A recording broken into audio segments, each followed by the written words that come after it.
Have you ever heard of a Poof-Chain Wreath? It's unlike any other type of wreath method. You're basically going to use one roll of 10" by 10 yards of Deco mesh. We're going to make poofs and go around and around and around. Now it sounds like the poof method, but it's not. It's just a little bit different, and for some people they find it easier than the standard poof method. Hello my sweet friends, and welcome to DIY with Nadia. My sweet psychic giving me vibes over here is Simba, and we are ready to get started on our beautiful Poof-Chain Wreath.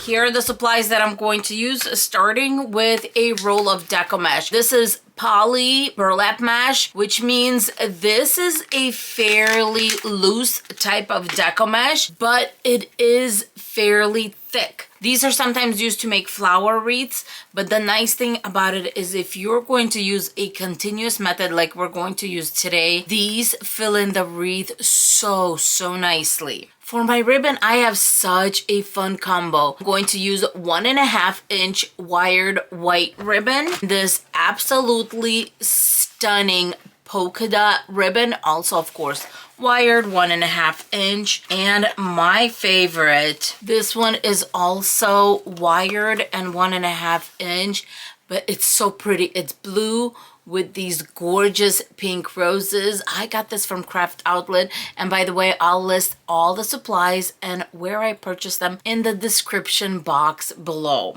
Going to need pipe cleaners. Here is the pretty sign that I'm going to be using. It is 8 by 12 in length, so fairly large. For our wreath base, our wreath base is 12 inches. If you would like to make this wreath using the standard 14 inch that has 6 sections, I will attach a video below where I make a few of those wreaths using that type of form. But I thought we would try something different and use a 12-inch form that has 5 sections. You will also need some floral wire to attach the sign and a few zip ties. As usual, I'm about to start the wreath and this guy decides that he needs attention. We're going to start with our pipe cleaners. If you wish, you can cut them in half. You're going to need about 14, but I'm going to cut them into thirds. And the reason I fold them in third instead of just measuring the 4 inches is because sometimes these are not full 12 inches they're supposed to be. And this little section is going to be enough because all we need is for this piece of pipe cleaner to go around our Deco mesh and then attach to our wreath form. I just cut all of these up, take them and fold them in a little V. This just makes it a lot easier for you to grab them while you're working and keep on going. When it comes to our Deco mesh, going to start by, of course, gathering the edge. Let's bring our little pipe cleaners. Make sure you have a tail that's about 2 inches in length. When you are attaching pipe cleaners, you want to make sure that you're attaching to the same side. So of course, I'm going to have this as the top side, and then that's going to be my little underside. 2 twists here so it's nice and secure. So this is our starting point. Next, you want to make sure that you have a laundry basket or some kind of a box to whichever side your Deco mesh is going to fall. So I have one on my left side, and I'm going to measure off 10 inches and throw a pipe cleaner on. Every 10 inches, same thing. I'm going to make sure that the top stays as the top, and underneath, pull and give it 2 twists. I'm going to need 28 of these poofs for the 12-inch wreath form that has the 5 sections, and if you have 6 sections, you're going to need 32. Measuring my next 10 inches and attaching the pipe cleaner. I'm poofing them out as I'm going along. You don't have to do that, but it's just so easy as you've made the little poof. I feel like when I do this, I make sure that my poofs are not twisted or messed up. So now measuring the next 10 inches and off I go until I get to anywhere from 28 to 30. It's okay if I have a few more than I need. Look at all of these beautiful, beautiful poofs. Now let's start attaching them to our wreath base. Let's bring the wreath form in. I'm just going to put the fabric down while I explain how we're going to attach these. We're going to start from the inside and work our way out. And it's so super easy. Starting with row 1. And by the way, this wreath form has 4 rows. And I believe for this method, this is very important. That's what's going to give you all that fullness. Starting with this intersection on row 1, we're going to attach on each intersection going all the way around. Then from the intersection, we're going to move to row 2 and attach right in the center. This is what's going to overlap and is going to hide the connections here, because now we're going in between the intersections. So here we're going to go all the way around and attach right in the center of each row 2. Next, we're going to go to the intersection on row 3. So it's going to mirror row 1, intersection to intersection, all the way around until we're done and we come back to where we started on row 3. Next, I'm going to move to the outer row, but here I'm going to do 2 poofs per section. So center, intersection, center, intersection, center, intersection.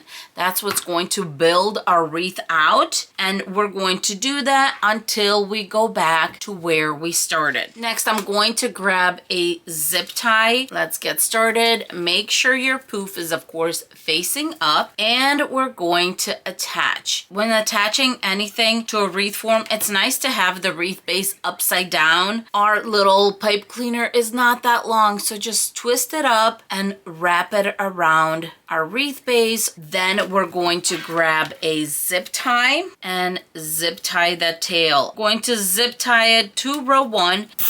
This mesh is fraying so bad. I'm going to grab another zip tie and zip tie it about 1/2 inch further. Let's cut that off. Cut any excess that's sticking out.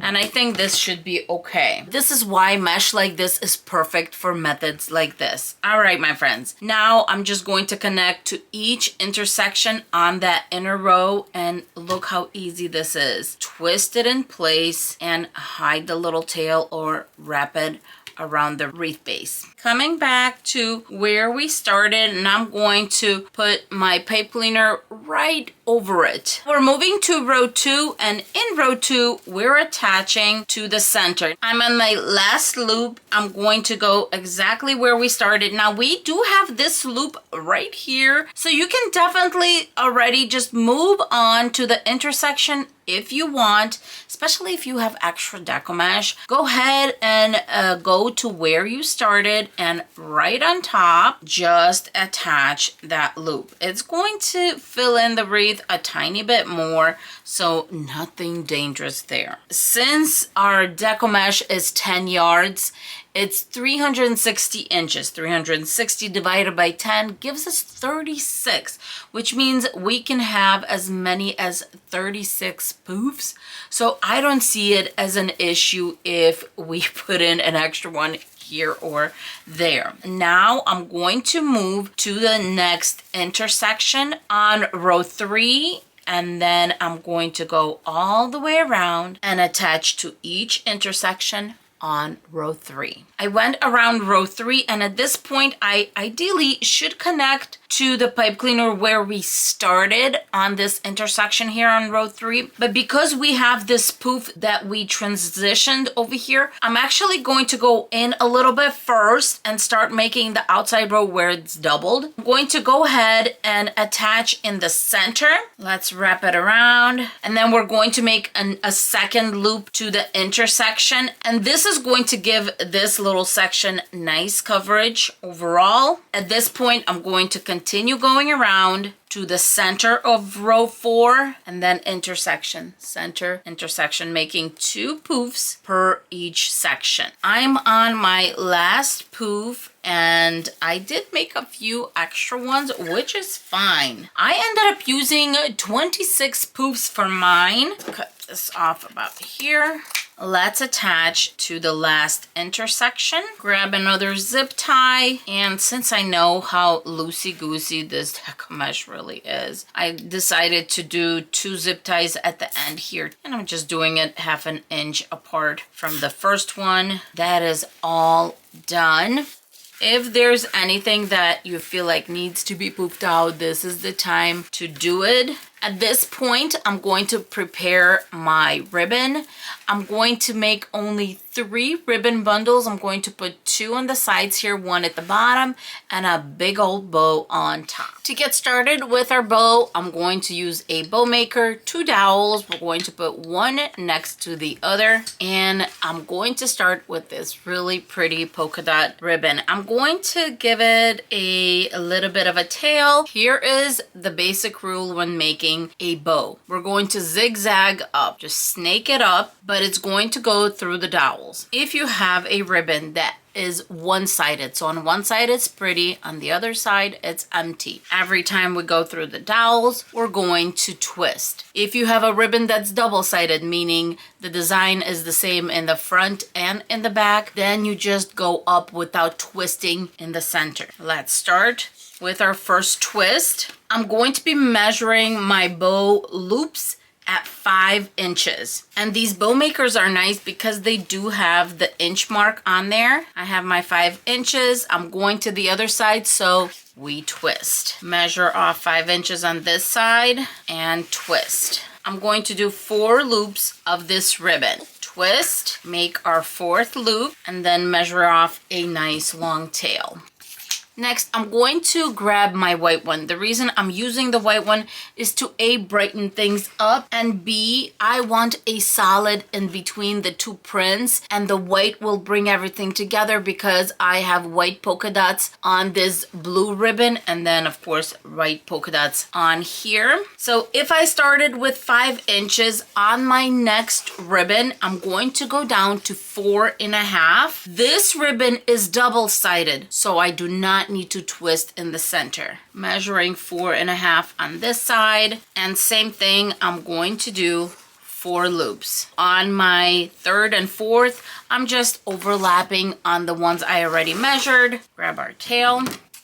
Let's bring in our 3rd ribbon. Rocky, you can't eat that, honey. And I'm going to have the tail coming off to the side and twist in the center because it's a one-sided ribbon. This time I'm going to go down to 4 inches since the white one was 4.5. 4 inches. Twisting it in the center, measuring off 4 inches on this side. I'm going to make 2 more. I have 4 of the blue ones, and now I'm going to do a loop that's 3 inches, so an inch shorter. Grabbing a zip tie. Now I'm going to lift the bow up a little bit, and I'm going to do kitty corner with my zip tie from one side to the other. Give my zip tie a few clicks, but not all the way. That way it's safe to remove from my wreath maker and my bow is not going to fall apart. If you're not sure if your zip tie is in the center, fold the whole bow in half and you will know. Just tighten it in the back, cut off the tail, grab a pipe cleaner, move the cat, make sure the zip tie nub is in the back. Going to go around and do a quick twist or 2 in the back. Next, I'm going to cut the dovetails of our ribbon, but you can wait until you have it on your wreath to see if you want to shorten it, and I might still shorten this one or keep it at the length I have now. It's wreath making, my friends. It's not black and white. We have wiggle room to make it our own. Now we need to make the 3 ribbon bundles. I'm going to be cutting my ribbon at 11 inches. I'm going to make dovetails. I'm just going to leave it like it is in 3 and make the dovetails all together. The white ribbon also 11 inches. Dovetails. And my black and white polka dots. I can't even tell you, my friends, how many tops and dresses I have with polka dots. I absolutely love anything that has polka dots. And of course, dovetails on this ribbon also. I got a few more pipe cleaners. I'm going to fold these in half and cut. Next, we're going to make the ribbon bundles, black, white, and the blue. Just overlap it, bring it together, use our little pipe cleaner, and twist. And our ribbon bundle is ready. So 2 more. Now it's time to bring everything together. First, we need to decide where we want everything to go. We're going to have the sign, and then our bow is going to go on top. So now that I know where that's going, this is where I want the 2 ribbon bundles. And I'm going to attach on row 3. As you see, I did not need a longer pipe cleaner. Half a pipe cleaner was fine for that. And then I'm just going to go on the opposite side and attach the other ribbon bundle. And then 1 ribbon bundle in the center, which means our bow is going to the opposite side of this bottom one. That means it's going somewhere right here. I'm going to wrap it around the row 2 connection. That's going to be good. I'm making sure that the bow is not tucked in too far, so I'm going to give it about 1 inch from where I connected it. The reason I'm doing that is because when I start opening the bow up, it needs to be opened against something. If you have it too far, it's not going to open nicely. At our top center, I have these 2 pieces. And I think what I'm going to do is I'm going to take a piece of pipe cleaner, just a tiny piece, and I'm going to connect these up top because I want to make sure that they don't open up and make this hole at the top. It's almost like a little stapler piece. Next, I'm going to make a hanging loop. Grabbing a piece of jute cord, I'm going to make a hanging loop, and I'm attaching it to row 3. Let's make a knot or 2. Make sure the knot is at the bottom, and we have our hanging loop. My floral wire, I'm going to measure 10 inches. Going to need 4 of them. Let's attach all our floral wire. And yes, this sign does have a little bit of bend to it. That's how it came. Let's attach the sign. Going to make sure that our ribbon shows a little bit at the bottom, on the sides here. And I think this is a great place for it. Let's see what it looks like. I think this looks good. Securing my sign in place by just twisting around the wreath base. Let's open up our ribbon bundles. The ribbon bundles are done, and now we start working on the bow. Start opening up the bow. My bow is all done. I just poofed everything up, kind of mixed them, brought the back ones up, some of the blue ones back. And now the tails. I'm glad I left a little bit because we have this space right here. I'm going to do my banner tails. That's basically where you take a piece of the ribbon, fold it back. I'm taking about 1.5 inches, holding with 2 fingers right here. We're going to pinch it back, and it makes a little banner just like this. It makes it look so schmancy, and it really is not. I decided to do banner tails on the ribbon bundles too. I think it's going to be super cute. And just like that, my wreath is all done. It is so beautiful. I do love the black and white polka dot. I think it makes it stand out so nicely, and the wording is in black, so I think it all worked together beautifully.